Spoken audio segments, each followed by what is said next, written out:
Olá, primatas! Tudo bem? Meu nome é Indro Sanches e este é o canal Comportamento Primatológico.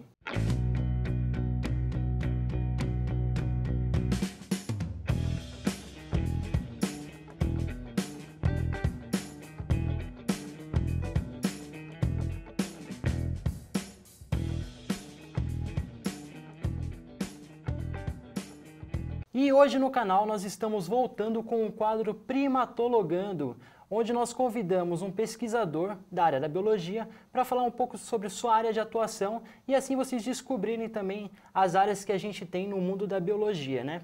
Então, hoje nós estamos com uma presença ilustre, que é o professor Walter Neves. Para mim é uma honra tê-lo aqui no estúdio, para a gente poder conversar. E falando em estúdio, nós estamos novamente aqui no estúdio da Uninove, como vocês podem ver. E eu queria falar uma coisa para vocês. Agora na área da saúde, nós temos um novo curso, que é o curso de veterinária. Então eu vou deixar para vocês aqui embaixo, na descrição, o link para vocês terem mais informações sobre esse curso. Então, além da biologia, psicologia e enfermagem e outros cursos na área da saúde, agora a gente tem o curso de veterinária aqui na Uninove. Então é isso, pessoal. Espero que vocês gostem do nosso bate-papo e eu gostaria de apresentar o professor Walter Neves aqui para vocês. O professor Walter Neves ele é graduado em Ciências Biológicas pela USP, tem doutorado na mesma instituição e pós-doutorado pela Center for American Archaeology e pelo Departamento de Antropologia da USP. Ele tem livre docência em evolução humana e está vinculado ao Instituto de Estudos Avançados da Universidade de São Paulo. No momento, seu interesse e projeto de pesquisa principal referem-se à origem do homem na América. Foi responsável pelo estudo de Luzia, o esqueleto humano mais antigo das Américas. Dedica-se também com intensidade à divulgação científica para o grande público, através de exposições museográficas, livros e artigos. E é sobre isso que nós vamos falar hoje. Hoje nós vamos falar de divulgação científica. E professor, muito obrigado por ter aceitado esse convite. É uma honra ter o senhor aqui no nosso estúdio. Obrigado. E a gente vai ter uma conversa hoje bem interessante, porque divulgação científica ela é algo que traz à população um ver da ciência muito bonito e as pessoas conseguem descobrir através dela como que a ciência funciona. Então, eu agradeço o senhor por estar aqui conversando com a gente sobre divulgação científica. O prazer é meu. Então, professor, eu gostaria de começar perguntando para o senhor, e se o senhor puder também falar um pouco sobre a sua trajetória na ciência, antes de a gente começar o assunto. A minha trajetória na ciência, não é, ela teve dois componentes em paralelo, né? A produção científica propriamente dita e a formação de novos talentos, né? Mas a outra que sempre existiu também é a vertente da divulgação científica para o grande público, né? Você veja, a minha carreira científica oficial, propriamente, ela começou em 1980, né? 78, 79, eu já estava fazendo divulgação científica. Então você veja que a divulgação científica chega a preceder, né, a minha própria produção científica, não é? E isso foi muito bom, porque graças à divulgação científica, e não à pesquisa propriamente dita, né, eu acho que eu me tornei um cientista muito popular no país. E eu me orgulho profundamente disso, né, porque a maior parte dos meus colegas, a esmagadora maioria dos meus colegas, dá importância à questão da pesquisa e da docência formal, né?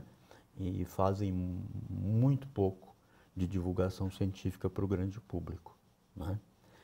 E eu quis reverter essa situação, né? Então, a divulgação científica, para mim, sempre teve o mesmo peso, né, da produção científica formal e do treinamento de jovens talentos. Professor, eu queria saber se o senhor podia falar um pouco para a gente como se iniciou a divulgação científica no Brasil. Se tem alguma data ou se... Quando se inicia isso? Ou na própria carreira do senhor, como que se deu ao interesse? Não, você tem grandes divulgadores científicos desde a década de 40, né? Os dois principais, numa época ainda que não se falava em divulgação científica e tal, né, foram o Oswaldo Frota Pessoa, que foi meu orientador, né, e o José Reis. Né? O José Reis manteve uma coluna na Folha sobre ciência, sobre divulgação científica, né, que durou décadas. Né? Então ele é considerado talvez assim o pai, né, da divulgação ciência no Brasil. E o Frota Pessoa também começou lá nos anos 50. Né? O Frota, por exemplo, escreveu cerca de 700 artigos para jornais. Né? Escreveu 45 livros de ensino de ciência para a escola fundamental. Tanto é que ele ganhou, o único brasileiro que ganhou nos anos 80, né, um prêmio da Unesco, se não me engano se chama Prêmio Kalinga, né, da Unesco, de divulgação científica. Foi o único brasileiro que conseguiu isso. Né? Agora, isso eram casos muito isolados. Né? Digamos assim, a formação de uma comunidade de jornalistas de ciência no Brasil, né, a criação das grandes revistas de divulgação científica, como a Ciência Hoje, por exemplo, a revista de História da Biblioteca Nacional e tal, isso é bem mais recente. Tá. Né? Então isso é muito interessante, porque isso meio que foi acontecendo, né, quando eu também me engajei em divulgação científica, né? Porque, como eu te falei, as minhas primeiras coisas de divulgação científica, elas datam aí do final dos anos 70 e início dos anos 80, né? E é mais ou menos na mesma época que vai surgindo esse interesse jornalístico, né? De grande intensidade pela pesquisa que era feita no Brasil. Né? Mas eu diria que os anos 80, eles marcam muito esse grande interesse da mídia pela questão da divulgação científica. Tá, obrigado, professor. E a divulgação científica, no caso, professor, como o público leigo ele pode ser atingido? Olha, você tem várias possibilidades. Né? Eu fiz divulgação científica, ou tenho feito divulgação científica, para os públicos mais distintos, né? Desde o cantor Sting, né, até as minhas empregadas domésticas. Né? Então eu tenho uma experiência muito abrangente, né, muito diversificada de se fazer divulgação científica. Basicamente hoje evidentemente tem toda essa mídia eletrônica, né, que é formidável para fazer isso, mas eu ainda sou de uma época passada. Então, basicamente, os instrumentos que você tem para fazer de divulgação científica, além dos meios eletrônicos de hoje, mas tradicionalmente a gente usava artigos nas revistas de divulgação científica ou em jornais, né? A gente usava livros de divulgação científica e uma coisa pouco explorada pelos cientistas brasileiros e que eu explorei muito, né, que são as exposições museográficas. Né? Se você visita aí um American Museum of Natural History ou um Natural History de Londres, né, aquilo tem uma importância absoluta para a formação científica, principalmente das crianças, mas do adulto também. Né? Então eu acho que essas são as 3 vias principais, somadas agora a essas mídias eletrônicas, que eu confesso não ter praticamente nenhuma experiência. Né? Tanto é que o meu primeiro curso de evolução humana, veiculado completamente por mídia eletrônica, eu gravei o ano passado. Né? Está lá no canal USP. Então é um curso de evolução humana de 11 aulas, né? Cada uma com 15 minutos, e essa foi a minha primeira experiência com mídia eletrônica. Acho que eu estou um pouco atrasado, mas eu tenho um certo problema com máquinas em geral. E já aproveitando o gancho, eu gostaria de perguntar isso para o senhor. Como que foi fazer essa série sobre evolução humana, essas aulas, e entrar no mundo dos estúdios e vinculação disso na internet, né? Na verdade a gente não tinha estúdio, né? Essa série foi gravada no meu ex-laboratório, né? O Laboratório de Estudos Evolutivos Humanos, da USP, porque lá também é onde a gente tem todas as réplicas de evolução humana, então a gente preferiu gravar lá, né? E eu, quando a produtora disse que queria aulas curtas, né, não mais do que 15 minutos, e eu acho que a internet tem que ser isso mesmo, porque ninguém tem mais paciência para ficar 2 horas na frente de um vídeo, né? Eu usei a seguinte estratégia, né? Eu colocava um crânio, tá, uma réplica de crânio de um determinado hominídeo, né? Dizia o que era, e a partir do fóssil eu então falava a respeito daquele período da evolução humana, né? Então eu sempre parti de uma réplica, de um crânio específico, e a partir dali contextualizei, digamos assim, o período, né, que aquele fóssil pertence. Tá. Nos anos em que eu trabalhei em Lagoa Santa, que foi entre 2000 e 2009, 2010, né, eu propus uma série um roteiro turístico para a região, que se chamava Rota Lund, né, e que além de visitar as cavernas, os sítios arqueológicos e tal, né, o indivíduo passava por várias exposições museográficas, né, que se complementavam. Né? Ele saía de Belo Horizonte, do Museu de Ciências Naturais da PUC, depois passava pelo Parque dos Primeiros Americanos, que seria dentro do Parque do Sumidouro, e depois ele passava por Matozinhos, onde nós fizemos as nossas principais escavações, não é? E lá em Matozinhos a gente ia a gente ia usar as nossas escavações para tentar comunicar um pouco ao público as técnicas de escavação, né? Que tipo de metodologia que a gente usa em campo. Mas infelizmente isso nunca foi para frente. Eu estive recentemente na cidade de Pedro Leopoldo, onde a Luzia foi encontrada, né? Eu recebi o título de cidadão honorário de Pedro Leopoldo há cerca de um mês, e falei desse projeto para a administração local e, em princípio, mostraram algum interesse em recuperar, pelo menos, o Parque dos Primeiros Americanos. Né? Ah, sim. O senhor tem ideias para trabalhar com exposições externas e levar o conhecimento que o senhor tem para os espaços não convencionais, como, por exemplo, metrôs ou a Avenida Paulista aos domingos?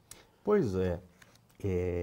Eu sempre quis explorar locais não convencionais para divulgar a ciência, né? Mas o fato é que eu nunca tive tempo de me dedicar a isso, né? Acabei explorando só as formas convencionais, digamos, de divulgar a ciência, porque, como eu te disse, eu tinha que repartir a minha atenção entre pesquisa, docência e extensão e a divulgação científica, né? Que no meu caso a extensão foi sempre divulgação científica. Agora, como eu me aposentei no ano passado, né, tá me sobrando mais tempo. Então, eu tenho um projeto no momento, mas infelizmente ainda não consegui financiamento para ele, que é uma barraquinha itinerante chamada Pregando Evolução, né? E a ideia é que essa barraquinha, chamada Pregando Evolução, ela iria ser montada em locais bem populares, né? Praça da Sé, Viaduto do Chá, Largo 13 de Maio, né? Onde inclusive está a maioria do público evangélico fundamentalista, não é? Então nós estamos trabalhando nesse projeto, que é um projeto barato, né? E estamos trabalhando nesse projeto em parceria com o Planetário, né? Então esse é um projeto que eu vou tentar tocar nos próximos meses.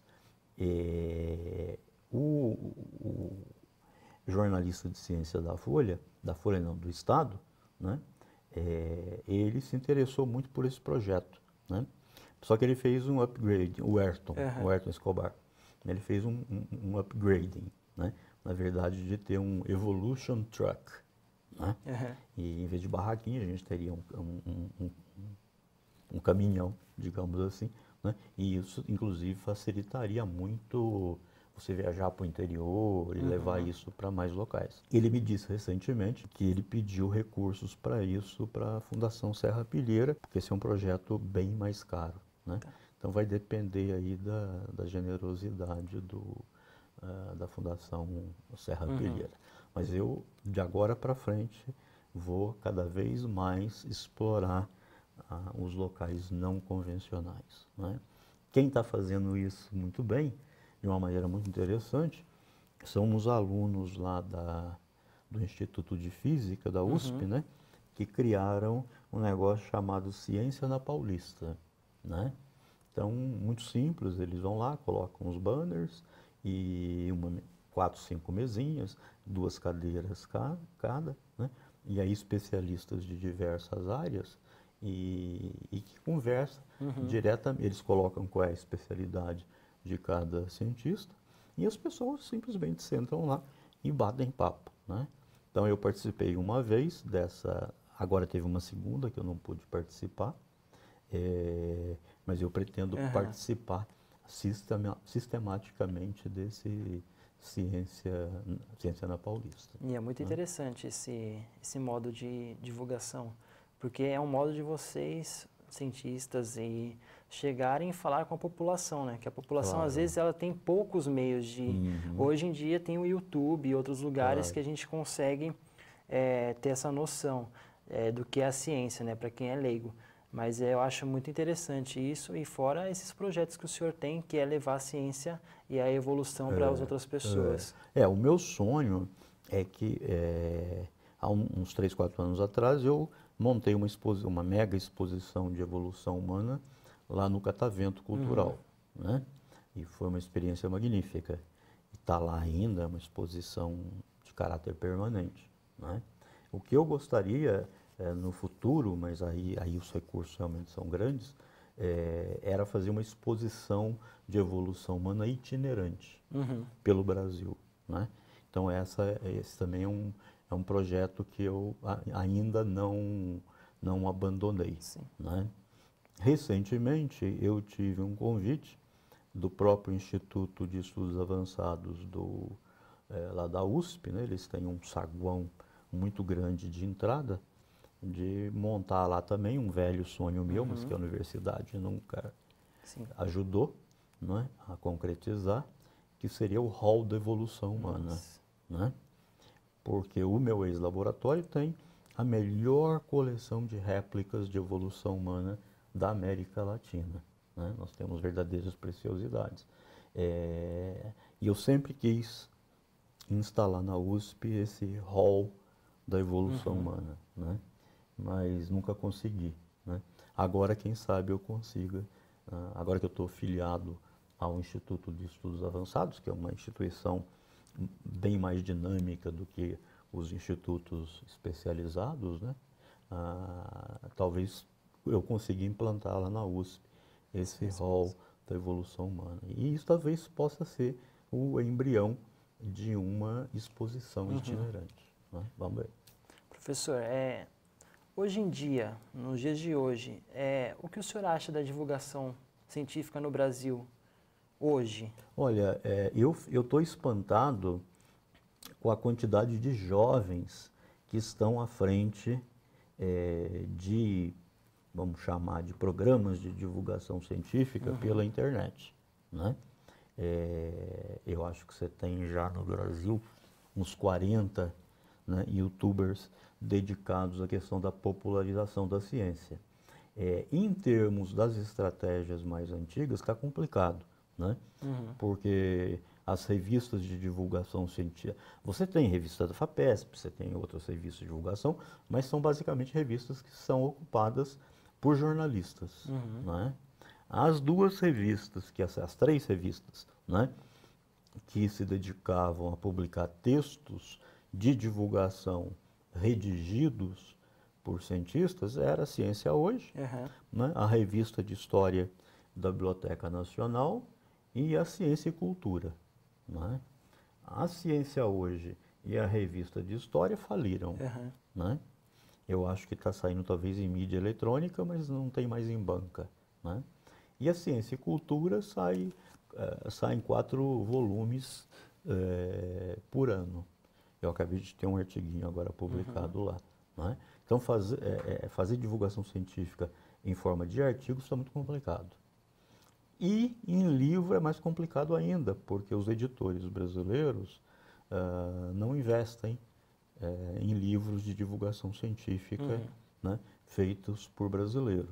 Nesse sentido, eu tive 2 experiências que foram muito interessantes, que foi o primeiro, o livro O Povo de Luzia, né, que se transformou num clássico da divulgação científica no Brasil, porque havia uma demanda muito grande, né, sobre a Luzia, então esse livro fez muito sucesso. E um outro que eu publiquei na editora da Unicamp, que se chama Um Esqueleto Incomoda Muita Gente, né, onde eu tento passar para o público as metodologias que a gente usa na análise de um esqueleto humano para gerar informações, né? Mas, no geral, por exemplo, você escreve um manuscrito, né, de um livro de divulgação científica e manda para as editoras comerciais, né, no geral elas não se interessam. Então também, por exemplo, o último livro que nós publicamos, que foi o ano passado, com uma professora lá da Universidade do Estado de Pernambuco. Ela veio fazer um pós-doc comigo, a Carminha, e a missão dela era escrever um livro de evolução humana para o ensino médio, paradidático. Nós fizemos esse livro, foi uma experiência muito interessante, né? Mas chegou na hora de publicar, ela praticamente teve que pagar para publicar, né? Então, o interesse é muito mais negócio você traduzir um livro de um cara famoso, de um Stephen Jay Gould, ou de um Marcelo Gleiser, enfim, do que você propriamente albergar, digamos assim, e veicular a produção local nessa área. Então não é fácil, não é fácil. É uma pena. Professor, o senhor poderia falar um pouco sobre os cientistas engajados? Claro, um prazer. Pois é, esse grupo Cientistas Engajados, né, nos Estados Unidos você tem um grupo de cientistas que se chama Concerned Scientists. Lá, obviamente, é um grupo de prêmios Nobéis, né? Aqui nós não temos. E esse grupo lá nos Estados Unidos, né, o Concerned Scientists, né, eles têm um poder muito grande de interferir, digamos assim, na política americana, sobretudo na política de ciência e tecnologia, né? No Brasil, nós não tínhamos um grupo assim, né? Nós temos, evidentemente, grandes sociedades científicas, como a SBPC, como a Academia Brasileira de Ciência, a Academia Paulista de Ciência, as associações temáticas mais específicas. E o que acontece é que essas associações fazem um trabalho brilhante no sentido de, vamos dizer assim, escrever documentos que poderiam auxiliar muito o Congresso, né, ou mesmo as assembleias legislativas, né, poderia ajudar muito no planejamento e nas decisões que se toma, digamos assim, no alto escalão da política brasileira. O que acaba acontecendo, né, não obstante o esforço dessas associações, é que esses documentos têm um impacto muito pequeno, né, no Congresso. Então, diferentemente lá dos Concerned Scientists, nós chegamos à conclusão, né, que a gente tem que ter cientistas no Congresso. Né? Porque se a gente não tiver, esse material vai ser sempre subaproveitado, né? E também não vai ter ninguém lá defendendo a questão do orçamento da ciência e tecnologia, né? Você veja que O Brasil investiu esse ano no Ministério de Ciência e Tecnologia 1% do PIB. E desse dinheiro, 40% foi contingenciado. Uhum. Então, nós estamos hoje trabalhando no MCTI, né? Nós estamos trabalhando com um orçamento muito menor do que aquilo que a gente tinha em 2010. Não é? Então, quem vai lutar por um aumento de orçamento? Né? Então, esse grupo de cientistas engajados chegou à conclusão que nós tínhamos que ter candidatos, tanto nas assembleias legislativas dos estados, no nosso caso São Paulo, quanto a deputado federal. Certo. Né? E aí, então, foi lançado o nome da Mariana Moura para a Assembleia Legislativa e eu acabei ficando como candidato, ou pré-candidato, né, na verdade, ao Congresso Nacional, como deputado federal. Né? Então, nós estamos agora, nós já temos aí cerca de 120 cientistas que assinaram o manifesto dos cientistas engajados, né? E nós temos já na internet também uns 1.200 amigos da ciência, né? São pessoas que não são cientistas, mas que querem apoiar o nosso movimento, né? Então nós estamos aí tentando, digamos assim, contaminar no sentido positivo, né, a comunidade acadêmica brasileira. Mas isso é muito difícil, você precisa ter recursos de alta monta para fazer isso. E nós não temos tostão. Né? Então, no caso de Mariana e eu, por exemplo, nós criamos um crowdfunding, né, na internet para ver se ajuda, mas não tem feito muito sucesso. Né? Então, assim, a diferença entre nós e os concerned scientists é que os concerned scientists, digamos assim, eles não usaram, eles não adotaram uma inserção política, né?